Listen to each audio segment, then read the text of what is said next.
Daisy, tragedy struck just after midnight on 4 Mile Line in Palmview. A witness to the scene describes the tragic scene as it was unfolding before her eyes. There was another vehicle behind it, and I guess the motorcycle was riding really fast right behind and didn't know the minivan was going to turn, so they tried to pass the lane.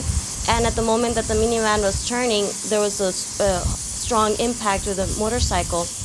And there was two riders on the motorcycle. The passenger one flew about 50 feet into the empty lot, and we believe the driver hit the minivan, was more than likely dragged underneath the minivan, and his body ended up behind the minivan right next to the tires. The shocking scene on 4 Mile Line worries Lisa Ramirez. She says many accidents have happened on FM 492, even on her property. When they lifted the body, we did hear, I believe, the mother, you could hear in the background crying and yelling out her son's name. She says cars have crashed into her fence and landed on her yard, something just too close for comfort. The mother, I fear for my kids' lives, being that this intersection is very dangerous. A lot of accidents have happened, none of them that ended up with a tragic life. DPS troopers say they responded to a vehicle crash along FM 492 and 4 Mile Line.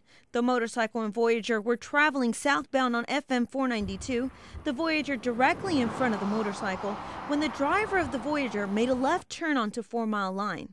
The motorcycle passed it to the left in a no-passing zone and struck the Voyager.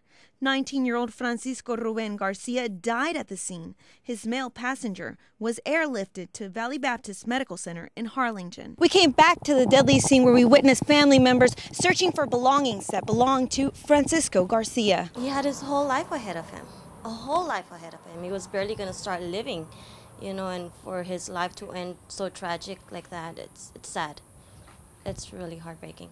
Lizette says she would like to see speed bumps or flashing lights placed in that area to slow drivers down. She said the speed limit is supposed to be 50 miles per hour, but many don't respect that number. Reporting from the studio, Veronica Gallegos, Action 4 News.